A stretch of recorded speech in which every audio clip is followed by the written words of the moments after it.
Hola con todos, en esta ocasión les traigo un video a manera de repaso de física exclusivo para el tercer examen de la Pre-San Marcos, ¿no? Que es este domingo 2 de febrero. Me di la molestia de buscar, mejor dicho, analizar los terceros exámenes de los últimos ciclos de la Pre desde el 2016-1 hasta el 2019-2 y he tratado de ver de alguna manera qué tipos de ejercicios, temas y preguntas son muy repetitivos. Y me he dado la sorpresa que sí, han habido varios tipos de ejercicios que se han venido repitiendo en los terceros exámenes, ¿no? Y de alguna manera a través de eso he tratado de realizar este video, resolviendo esos tipos de ejercicios del curso de física, como vengo diciendo. Entonces, sin nada más que decir, comenzamos. Vamos a comenzar con la semana 10, que es de calorimetría, cambio de fases. Es uno de los temas que me han dicho que tienen más dificultad. Vamos a comenzar con el ejercicio, la pregunta 4, para que así la 1, la 2 y la 3 me lo entiendan mejor. Otra cosa que quiero hacer hincapié es que si gustan, cada vez que cambie de pregunta y aparezcan los enunciados, pueden pausar el vídeo e intentarlo por su cuenta, ¿no? Y luego comparar la resolución y las respuestas, en caso gusten. Ahora sí, comenzamos. Entonces, como pueden observar, el ejercicio se trata de un ejercicio de cambio de fase, ¿verdad? Nos dan un bloque de hielo a una cierta temperatura y nos piden hallar cuánto calor será necesario suministrar para transformar dicho cubito de hielo a vapor de agua a 100 grados centígrados. Entonces, de alguna manera he tratado de graficar todo el proceso para que más o menos tengan en cuenta cuál es la idea, ¿no? Y de ahí quizás ya poder resolverlo de manera más rápida sin necesidad de graficar. Pero como estoy tratando de explicarles, por eso en esta ocasión para este ejercicio he tratado de graficarlo, para que tengan la idea. Primero tenemos un recipiente, nos dicen, aislante, donde tenemos un cubo de hielo de 10 gramos a menos 15 grados centígrados. Pues debemos saber que el cubito por sí solo no puede pasar de frente a vapor de agua, ¿verdad? Tiene que pasar por varias fases primero. Entonces debemos saber que la temperatura de fusión del hielo siempre va a ser a 0 grados. O sea, tenemos que llevar el cubito de hielo de menos 15 a una temperatura de 0 y aún va a permanecer en sólido, ¿no? Entonces, ¿qué calor va a ser posible esto? Un calor 1 que se le va a suministrar, o sea, se le va a agregar calor a este cubito de hielo. Aplicamos el famoso cementerio, ¿no? El primer calor, que va a ser aquel calor que va a llevar este cubito de hielo de menos 15 a 0. Calor específico del hielo nos dan de datos 0,5. Masa del hielo, que es 10 gramos. Variación de temperatura, o sea, final menos inicial. Inicial tenemos menos 15, final 0. 0 menos 15 nos quedaría 15, ¿verdad? Entonces este producto me va a dar 75 calorías, que sería el primer calor administrado a mi sistema. Con 75 calorías voy a llevar mi cubito de hielo sólido de menos 15 a un cubito de hielo sólido también, pero a 0 grados centígrados. Pero aquí todavía tengo sólido, tengo el cubo en estado sólido y debo llevarlo a estado líquido, aún manteniendo la temperatura de 0 grados centígrados. ¿Qué calor se le va a suministrar? Un calor 2, ¿no? Que va a ser calculado como la masa por el famoso calor latente de fusión. Esta forma de calor va a ser ya el calor que va a llevar el sólido al líquido de una vez por todas. Pues sabemos que la masa va a permanecer igual y el calor latente de fusión es igual a 80 calorías sobre gramo. Y eso también es dato, esto es dato, en el ejercicio, por ende aquí saldría 800 calorías, ¿verdad? Cuando estaba así, al agregar los 800 calorías acá, voy a llevar ya recién mi cubito de hielo, lo voy a llevar a líquido.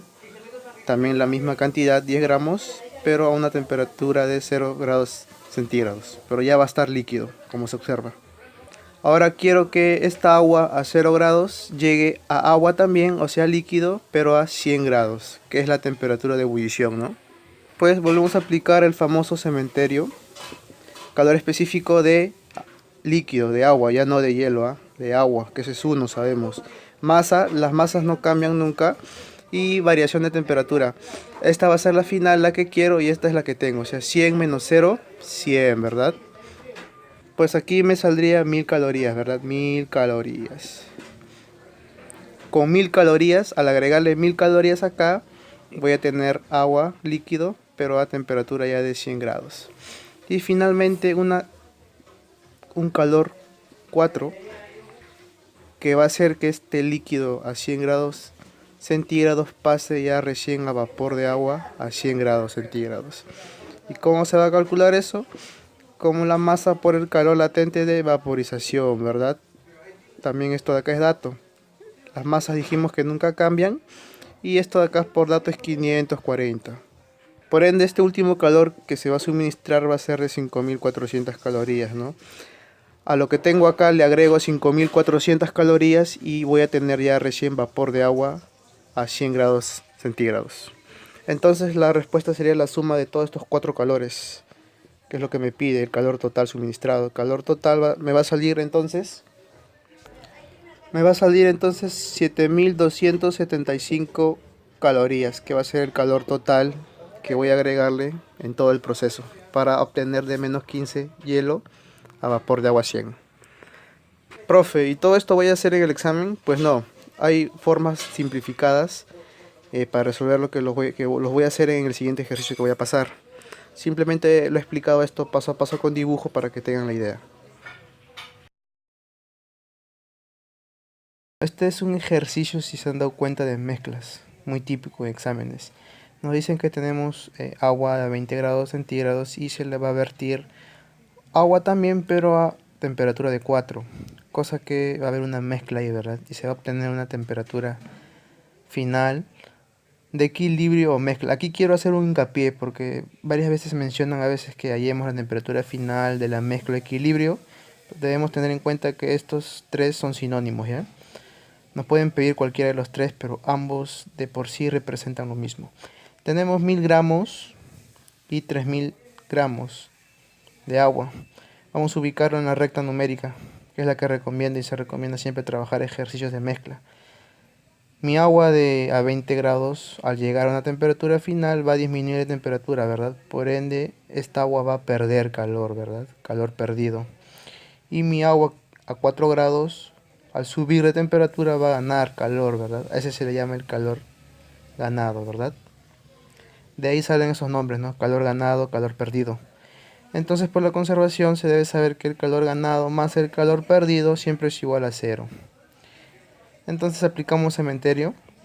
Para el calor ganado, masa 3000, calor específico del agua 1 y temperatura final menos inicial, pero dijimos que la del equilibrio siempre va a ser la final, ¿no? Entonces temperatura de equilibrio menos el 4, ¿no? Menos 4 grados, que es la inicial. Y eso le vamos a sumar el calor perdido, ¿verdad? Que sería 1000 gramos, calor específico del agua, temperatura, la final siempre va a ser esta, la que dije, de equilibrio, y menos la temperatura a la que se encuentra, que es 20. Todo es igual a 0. Entonces este es un simple cálculo algebraico. Despejamos lo que queremos, temperatura de equilibrio, y me va a dar 8 grados centígrados. Y dijimos que el equilibrio es lo mismo que temperatura final de la mezcla. Entonces la respuesta, 8 grados. Pasamos a este ejercicio que nos va a combinar cambio de fases y mezclas. Bueno, como dije ya, a partir de ahora vamos a resolver estos ejercicios ubicando los datos en la recta numérica, ¿no? Tenemos agua 250 gramos a 70 grados centígrados y hielo, ¿verdad? Bueno, aquí nos mencionan temperatura final, pero sabemos que equilibrio final o mezcla es lo mismo, ¿no? Nos dan a 40 grados centígrados, agua, 250 gramos de agua a 70, y entonces sabemos que esta agua de 250 va a disminuir temperatura, ¿no? Por ende va a perder calor, ¿verdad? Vamos a llamarle calor 1. De ahí tenemos otro dato que es la masa de hielo que nos pide, ¿no? Cuánto de hielo se debe agregar al sistema. Pero sabemos que el hielo no puede pasar de frente al líquido, ¿verdad? Primero tiene que llegar a 0, ¿no? Su temperatura de fusión, ¿verdad? Recordando lo que hicimos al inicio, en lo que le va a agregar un calor, ¿verdad? Vamos a llamarle calor 2, ¿de acuerdo? Para que el cubito de hielo de menos 10 grados pase a 0 grados. Un calor 2.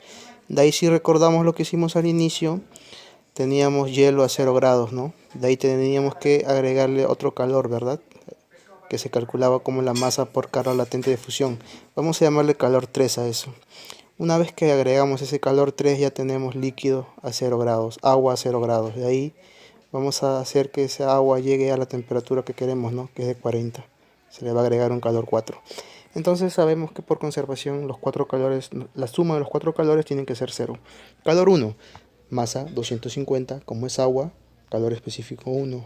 Temperatura final, dijimos que siempre es la de equilibrio, la de la mezcla, la final sería 40 menos 70, ¿no? 40 es lo que queremos, 70 es lo que tenemos. Más calor 2. El calor 2 sería la masa de hielo, que justamente es lo que nos pide. Calor específico del hielo, 0,5. Final menos inicial, o sea, 0 menos menos 10. 10, ¿verdad? 10, muy bien. El calor 3 sería la que agregamos para que se convierta ese hielo a líquido de una vez. Sería la masa de hielo por el calor latente de fusión, que es 80, no es dato. Y finalmente ya tenemos líquido ya a 0 grados. Con ese calor de 80 por m ya tenemos líquido. Ahora ese líquido, o sea agua, vamos a llevarlo a la temperatura que queremos. Vamos a agregarle un calor 4 que sería masa, calor específico del agua por la final menos inicial, ¿no? O sea 40, que es lo que quiero, menos lo que tengo, 0 grados. Esto es igual a 0, ¿verdad? Bueno, una vez a resolver todo esto, la única variable que me va a quedar va a ser m, que es la masa, que es lo que quiero, y eso me va a salir 60 gramos de hielo, ¿verdad? Que es lo que necesitamos agregar al sistema para obtener una temperatura de final de equilibrio de mezcla de 40.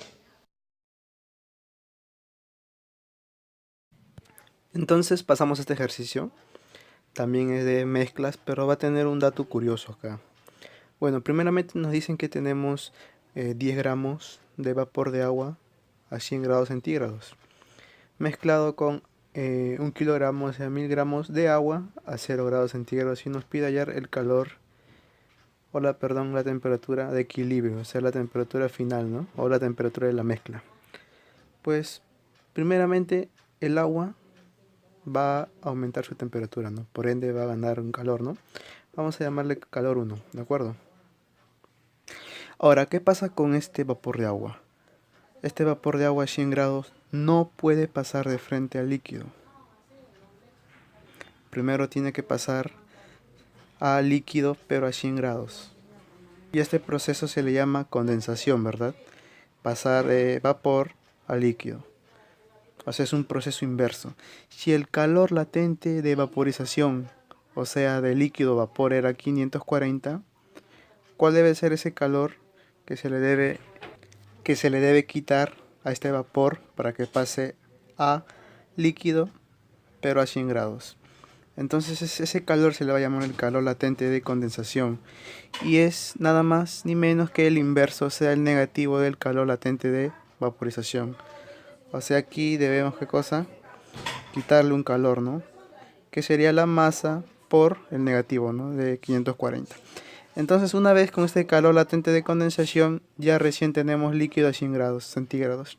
Y ese líquido a 100 grados centígrados sí vamos a disminuir su calor, ¿verdad? Entonces esto vamos a llamarle un calor 2 y aquí calor 3.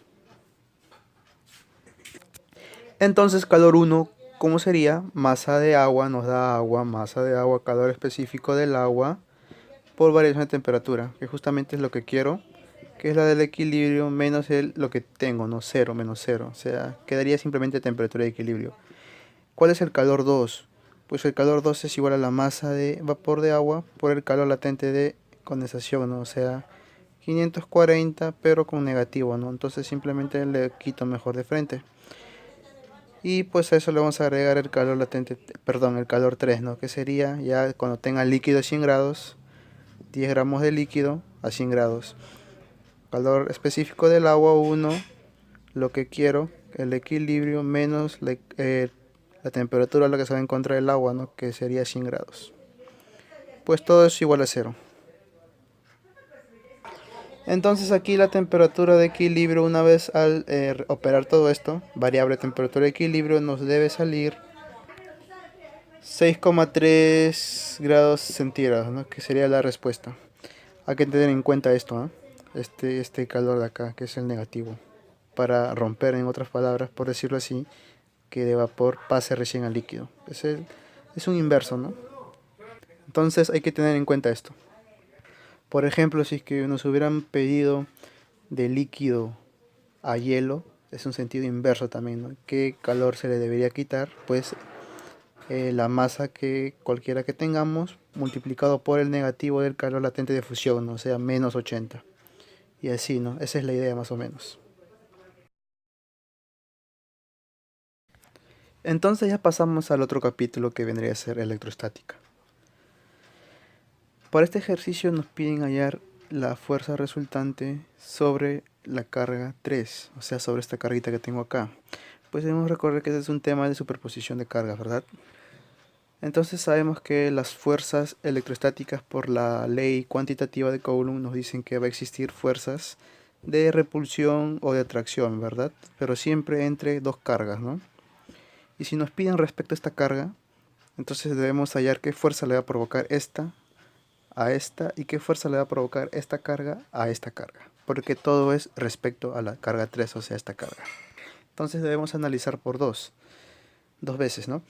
Otra cosa es que la fuerza electrostática, el módulo de la fuerza electrostática se calcula con esta formulita, ¿no? Muy conocida por muchos. Entonces vamos a hallar la fuerza que se va a provocar, se van a provocar las cargas 2 y 3. La voy a poner 2 y 3. Que sería, ya una vez reemplazando todos los datos, la constante es 9 por 10 a la 9, ¿verdad? Entonces, una vez reemplazando con los datos, valor absoluto de las cargas, recuerden, o sea, no lo voy a poner negativo, simplemente su valor, me va a salir 2,7 newtons. Y como esta es positiva y esta es negativa, ¿qué va a haber? Va a haber atracción, ¿verdad? O sea, va a haber una fuerza que se va hacia esta misma y va a haber otra fuerza. Ah, no, perdón, como es de atracción, entonces las fuerzas van a ser de esta manera, ¿verdad? Estas carguitas se van a atraer. Por ende, respecto a esta carga, la fuerza apuntaría hacia la izquierda, ¿verdad? Ahora vamos a analizar lo mismo, pero con esta carga. Entonces me va a salir un módulo de 1,2 newton, ¿no? Respecto a la carga 1 y 3. Como son ambas negativas, va a haber qué cosa repulsión, ¿no? O sea, esta carga con esta carga se van a repeler. Y más o menos saldría una fuerza hacia así. Y esta carga tendría una fuerza hacia afuera, ¿no? Porque se repelen, ambas se repelen. Pero como nos piden respecto a esta carga, entonces aquí tendríamos la fuerza que nos salió acá. Ahora como me pide respecto a esta carga, voy a llevar esta carga acá. Cosa que tendría una fuerza de 1,3, o sea esta. Y la fuerza 2 y 3 de este sentido y esta dirección. Entonces me pide la fuerza resultante. ¿Cómo sería eso? Que a este de acá, que está en el eje positivo de las X, que sería 1,2, le voy a restar el que está en el eje negativo, que sería 2,7. Entonces veo que la fuerza me va a salir menos 1,5 newton, ¿no? No me pide el módulo, por ende no debo respetar el signo que va a tener. La respuesta debe ser negativo, menos 1,5. Eso quiere decir que la resultante va a apuntar hacia el eje negativo de las X. Y debo marcar con todo y signo porque no me pide módulo. Hay que tener muy en cuenta eso. Si no me dice módulo, no puedo poner simplemente el valor, ¿no? Sin su signo. Entonces esta sería la respuesta. Entonces pasamos a este ejercicio que es de condensadores, ¿verdad? Capacitores equivalentes. Bueno, tenemos aquí nuestro circuito y lo primero que tenemos que hacer es, como en circuitos eléctricos, colocar una letra a cada nodo. Tenemos una D, como vemos que el caminito no hay nada, le pongo D, aquí le pongo E, y si subo arriba tengo una capacidad, por ende no puede ser E, sino otra letra, le pongo C. Entonces una vez teniendo en cuenta esto, tengo que buscar series paralelos, ¿no? Si es que veo de C a E, veo que ese caminito está en serie, ¿verdad? ¿Por qué? Porque tenemos un punto D, o sea, no va a afectar. Es como si todo eso fuera un solo cable, ¿no? Entonces de C a E tengo en serie, ¿no? Y pues ahí puedo hallar mi primer equivalente para reducir el sistema o el circuito. Tengo mi primera capacidad equivalente de C a E que está en serie y está conformada por dos capacidades, ¿no? De C y C. Nos dicen que todas las capacidades valen C. Por ende, como está en serie, el equivalente sería C medios, ¿verdad? Aplicando las propiedades que tenemos. Entonces, una vez esto podemos reducir nuestro circuito de la siguiente manera. Miren, voy a volver a colocar todo eso, pero de una forma distinta. De C a E lo que acabo de hallar, del punto C al punto E, vi que hay un equivalente de C medios, ¿verdad? Muy bien. Entonces ya lo coloqué ahí. Y ahora del punto A al punto C, tengo de acá. Lo colocaría simplemente la capacidad C, ¿verdad? Y del punto E al punto B, veo que tengo otra capacidad. O sea, del punto E al punto B, lo coloco ahí una capacidad. Entonces, aún me falta del C al punto E esa capacidad que está ahí, ¿verdad? Por ende, de C a E habría otra capacidad de valor C nomás. Y vemos que C y E están en paralelo, ¿verdad? Una característica muy particular de los paralelos. Por ende, esa capacidad está en paralelo. Entonces debemos hallar un segundo equivalente para reducir aún más nuestra figura.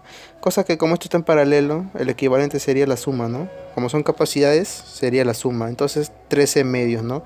Ese 13 medios está entre los puntos C y E. Entonces lo coloco aquí entre los puntos C y E, 13, 3 medios de C. Entonces del punto A al punto B todo vemos que está en serie. Entonces, sabiendo que todo eso está en serie, podemos hallar rápidamente el equivalente entre los puntos A y B, ¿no? Que es lo que nos pide. Como todo está en serie, pues la propiedad es hacer la inversa de todo, ¿verdad? Cosa que así el equivalente nos quede 13 octavos. Y esa sería la respuesta. Entonces pasamos a este ejercicio muy interesante. Se han repetido como 2 veces en exámenes de la pre, justamente en los terceros. Creo que en el 2017-18 vino uno y en el 15 otro. Igual. Solo los datos cambiaron. Entonces nos pide que hallemos la magnitud del campo eléctrico. Y nos presentan esta figura, o este sistema en todo caso. Al ser un sistema donde estén involucrados casi puras fuerzas, pues vamos a aplicar o vamos a tener el concepto de equilibrio, ¿verdad? Este ejercicio se resuelve por equilibrio de fuerzas. Primeramente, el diagrama de cuerpo libre. Si tenemos la esferita tiene una masa y una carga. Si tiene una masa va a tener un peso, ¿verdad? Entonces nuestra esferita va a tener un peso, ¿verdad? Vamos a ponerla simplemente como masa por aceleración de la gravedad. ¿Qué otras fuerzas están involucradas acá? Pues está sujeta a un cable, ¿verdad? Va a tener fuerzas de tensión, ¿verdad? Por ende la fuerza de tensión va a jalar así. Por ende va a haber una fuerza de tensión que lo voy a denotar con T. Ahora, ¿qué fuerzas más están o habrá en nuestro sistema? Pues si tenemos campos eléctricos y cargas, debemos saber que se va a generar fuerza eléctrica, ¿verdad? El famoso fuerza eléctrica generado por una carga dentro de un campo uniforme. Y debemos saber que dicha fuerza va a tener la misma dirección y sentido que el campo siempre y cuando la carga sea positiva. La carga es positiva, por ende si es que el campo eléctrico tiene estas direcciones, la fuerza eléctrica también va a tener la misma dirección que el campo, o sea así, ¿no? Sale de acá. Fuerza eléctrica. Mismo sentido que el campo eléctrico porque es una carga positiva, ¿de acuerdo? Entonces ya tenemos 3 fuerzas, ¿no? Tensión, peso y fuerza eléctrica, que apunta hacia allá. Entonces debemos recordar la teoría de Lamy. ¿Qué nos dice Lamy? Cada vez que tengamos un cuerpo que esté afectado por 3 fuerzas de estas formas, uno para acá, otro para acá y otro para abajo, y formen ángulos como se observa acá, se dice que va a haber una relación. Por ejemplo, la fuerza 1 va a ser igual a la fuerza 2, va a ser igual a la fuerza 3, pero ambas fuerzas van a estar divididos entre el ángulo opuesto a la fuerza que está. O sea, F1 igual sobre el seno de tita, ¿verdad? Va a ser igual a F2 sobre el seno de alfa, y así. F3 sobre el seno de beta. ¿Podemos hacer eso aquí? Sí, ¿verdad? Porque se parecen, ¿verdad? A la de Lamy. Una fuerza así, otra fuerza del peso bajo. O sea, más o menos tenemos así, ¿no? Rápidamente, ¿qué ángulo iría acá? El ángulo que va a formar el campo eléctrico, ¿no? Con una horizontal que es 30 grados. ¿Qué ángulo forma la tensión con una horizontal? Pues la tensión está así, ¿no? Pues debemos trazarle una horizontal a cualquier porción del cable, o sea, más o menos así. ¿Qué angulito sería este? Vemos que arriba es 60, por propiedad de geometría, aquí también será 60, ¿no? Por ende, aquí también será 60 grados.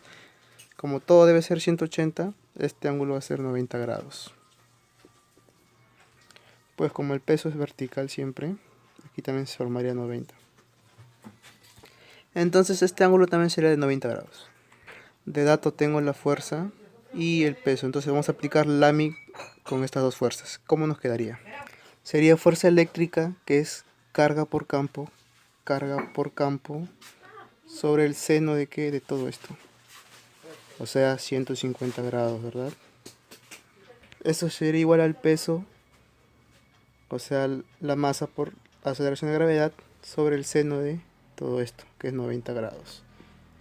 Seno de 150, 0,5, seno de 91, despejamos C y nos va a salir 125 newton sobre Coulomb, el campo, el módulo del campo eléctrico. Recordar esto, ¿no? Cuando tengamos este tipo de ejercicios. Entonces en este ejercicio nos dice que tenemos una partícula que es liberada en un campo eléctrico uniforme que apunta hacia el eje más X, o sea, hacia este sentido, ¿verdad? Y nos pide hallar la aceleración que va a adquirir. Pues sabemos que esta partícula tiene una carga negativa. Y si recordamos, toda partícula cargada dentro de un campo eléctrico va a generar una fuerza eléctrica. El sentido y dirección va a depender del campo, perdón, va a depender de la carga. La dirección va a seguir siendo horizontal, pero el sentido depende de la carga. Si es negativo, va a tener en contra al campo. Si es positivo, a favor. Como la carga es negativa, pues se deduce que la fuerza eléctrica va a apuntar hacia este sentido, hacia allá. O sea, la carguita va a moverse así. Porque la carga es negativa, ¿verdad? Y tiene que ir en contra del campo eléctrico. Entonces rápidamente sabemos que la fuerza eléctrica que va a generar una carga dentro de un campo se va a calcular como el valor absoluto de la carga por el módulo de dicho campo, ¿no? Este es el módulo de la fuerza eléctrica. Pero a la vez, por segunda ley de Newton, sabemos que toda fuerza es igual a una masa por una aceleración, ¿verdad? Entonces de aquí podemos despejar la masa y nos quedaría simplemente aceleración.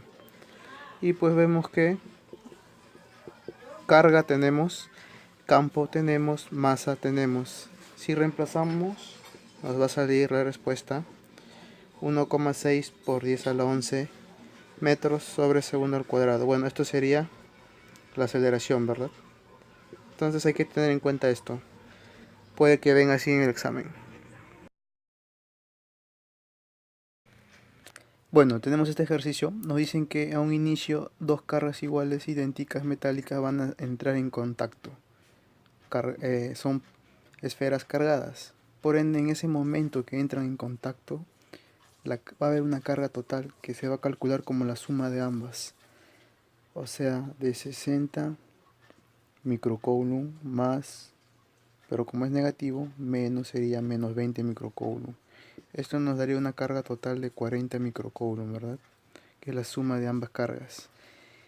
O sea, este 40 microcoulomb va a ser la carga total cuando ambas esferas entran en contacto.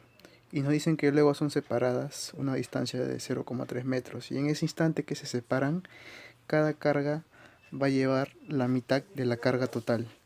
O sea, esta carga sería con 20 y esta carga sería también con 20 microcoulomb. Entonces ya aquí podemos aplicar lo que es la ley cuantitativa de Coulomb, ¿verdad? Constante por producto de carga sobre distancia al cuadrado. Entonces simplemente hacemos ahora recién el cálculo respectivo. Entonces aplicamos esta fórmula para el módulo de la fuerza eléctrica y esto nos va a dar 40 newtons. Aquí debemos recordar esta palabrita en contacto. Siempre se realiza este proceso, ¿de acuerdo? Y al momento de separar, cada carga se va, o cada esfera se va con una carga que es la mitad de la carga total del inicio. Tenemos un ejercicio típico de circuitos para aplicar la ley de Kirchhoff. Para circuitos así de forma rectangular, que en los lados tenemos voltajes y resistencias. Debemos escoger el mayor voltaje. En este caso es el de 10, ¿verdad? Y ubicamos el polo positivo y desde ahí va a salir la corriente. O sea, la corriente va a tener un sentido antihorario. De ahí aplicamos la ley de Kirchhoff, que nos dice sumatoria de todos los voltajes, considerando el signo de salida. Sale del polo positivo, o sea, más 10. La corriente sigue, entra por el negativo, sale por el positivo, ¿no? O sea, sale por el más 6. La corriente sigue, entra por el positivo, pero sale por el negativo, entonces menos 5, ¿verdad? Estos son todos los voltios involucrados. Entonces simplemente sería la sumatoria de los productos de corriente por resistencia, pero como es la misma La misma corriente podemos factorizar la corriente I, ¿no? Simplemente nos quedaría la sumatoria de todas las resistencias. Y después así rápidamente nos va a salir la intensidad 0,5 amperes, que sería la corriente que va a circular por todo este circuito. Respuesta. Bueno, aquí tenemos ya el ejercicio que nos dicen, nos piden allá la resistencia equivalente de todos estos dos conductores. Nos dicen que están en serie. Por ende tenemos de datos las áreas de las secciones transversales y para hallar el equivalente necesitamos el valor de cada resistencia, ¿verdad? Solo tenemos la resistencia de 2. Tenemos que hallar entonces la resistencia del conductor R1. ¿Cómo calculamos? Por la ley de Pouillet para conductores. Sabemos que las resistencias se van a calcular como la resistividad eléctrica por la longitud del conductor sobre el área de la sección transversal, ¿no? En este caso tenemos el área de 0,01 y como nos dicen que el conductor más grande va a tener una resistencia de 4 mini ohms, pues vamos a tratar de reemplazar con ese dato que ya nos dan. La resistividad va a seguir siendo la misma, nos dicen que las distancias son iguales, perdón, las longitudes, y pues yo le voy a poner una longitud D, ¿no? Y el área de sección transversal 0,1. Vemos que ahí podemos despejar la resistividad por la longitud, ¿no? Porque tenemos la resistencia de 4 miliohms. Entonces, resistividad por longitud 4 por 10 a la menos 4.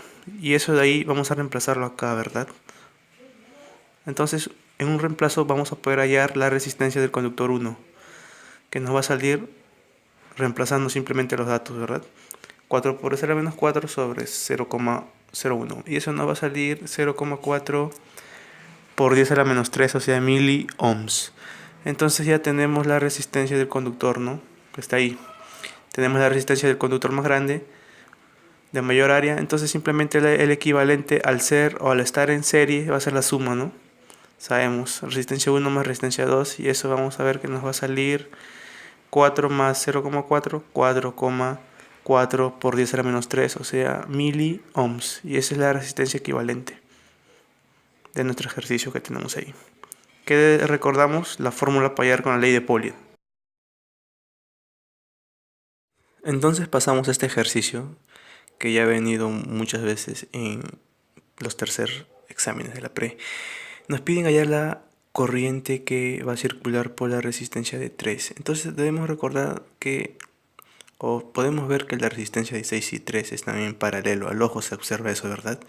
Por ende sabemos que en paralelos los voltajes son iguales, ¿verdad? Por ende tenemos una diferencia de voltajes o de potenciales iguales. Primero tenemos uno con una resistencia de 3 y otro con una resistencia de 6. Vamos a poner una corriente I1 y una corriente I2. Como son igual voltajes, vamos a igualarlos, ¿verdad? Cosa que nos va a salir una relación. A la corriente I1, que va a ser la que circula por la resistencia de 3, le voy a poner 2 veces I. Y a la corriente que va a circular por la resistencia 6, o sea la I2, le voy a poner una I nomás. Como observa ahí, una I nomás. Entonces vemos que estas dos corrientes se dividen cuando una corriente general llega, ¿verdad? Que es la suma de esas dos. O sea, 3i al entrar se va a dividir en 2, ¿verdad? Y esa misma 3i es la que va a venir de aquí y va a venir de aquí, y justamente es la que va a salir del potencial de 18 voltios, ¿verdad? 18 voltios, 3 llega a este punto, eso se divide en 2, ¿verdad? En dos corrientes que van a las resistencias de 3 y 6. Vamos a tomar esta corriente que he marcado con rayitas para aplicar el método de las mallas, y así aplicamos el método o la ley de Kirchhoff, ¿verdad? Sumatoria de voltajes igual sumatoria de productos de corriente por resistencias. Tenemos una fuente de 18 voltios, 4 por 3, 12 por I, y 6 por I, ¿verdad? Cosa que así vemos que I nos va a salir 1 amperio, ¿verdad? Entonces la corriente que pasa por la resistencia de 3 es 2I, ¿verdad? Se observa ahí. Entonces podemos decir que por lo tanto la corriente que va a circular por la resistencia de 3 ohmios va a ser igual a 2I, pero I vale 1, ¿verdad? Que ya lo hallamos. Por ende, 2 amperios es la corriente que va a circular por la resistencia de 3.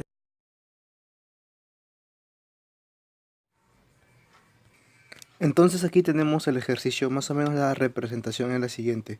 Nos dicen que cuando está en el aire un objeto pesa 30 newtons. Por ejemplo, cuando está en mi mano, o sea, por decirlo así, va a tener un peso de 30 newtons. Y va a tener un peso de 25 newtons cuando está sumergido totalmente en el agua, nos dicen. Y 20 newtons cuando está sumergido en un líquido desconocido que lo he puesto como líquido L. Y entonces con estos datos me pide hallar cuál es la densidad de dicho líquido desconocido L. A unos datos como la densidad del agua, 1000 kilogramos sobre metros cúbicos. Y esto de acá, la fuerza de empuje, que es igual a la densidad del líquido por gravedad por volumen sumergido. Sabemos que todo objeto sumergido en un líquido va a presentar una fuerza de empuje, que es una fuerza vertical hacia arriba. O sea, tanto aquí como aquí va a haber una fuerza de empuje. Como mencioné, la fuerza de empuje va a ser aquellas fuerzas verticales hacia arriba, que sería más o menos así. Debemos recordar una relación que existe entre los pesos aparentes y los pesos reales. Pesos aparentes, pesos que tienen los objetos cuando están sumergidos, y peso real sería el peso cuando está en el aire. Hay que recordar eso. ¿Qué relación va a aparecer? Que el peso real, o sea, el peso en el aire menos el peso aparente o el peso cuando está sumergido va a ser igual al empuje en todos los casos. O sea, 30 menos 25, que es el primer caso, comparándolo con el agua, va a ser igual al empuje, a esta E. Entonces nos saldría 5 igual al empuje en este caso, como estamos en agua, densidad de líquido, agua 1000 por aceleración de gravedad 10 por el volumen sumergido de ¿qué? Del cuerpo. Y el volumen del cuerpo nos va a salir 5 por 10 a la menos 4 metros cúbicos. Entonces, haciendo la primera comparación de esta relación con el primer caso, cuando está en agua, nos ha servido para hallar el volumen del cuerpo.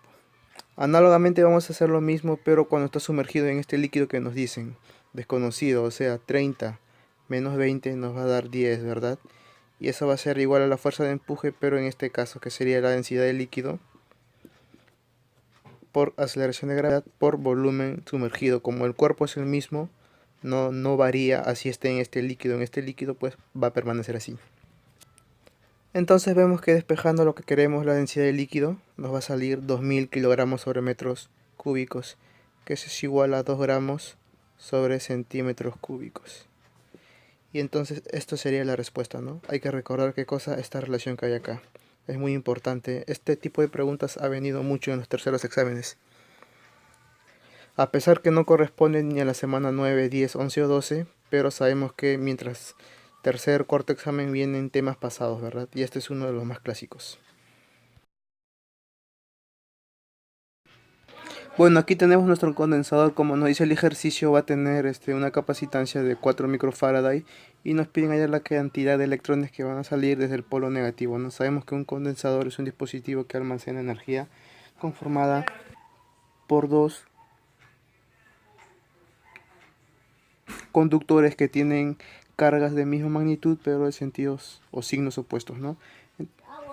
Y todo esto cuando se conecta a una batería de 8 voltios. Sabemos que la capacidad se calcula como carga sobre voltaje, ¿verdad?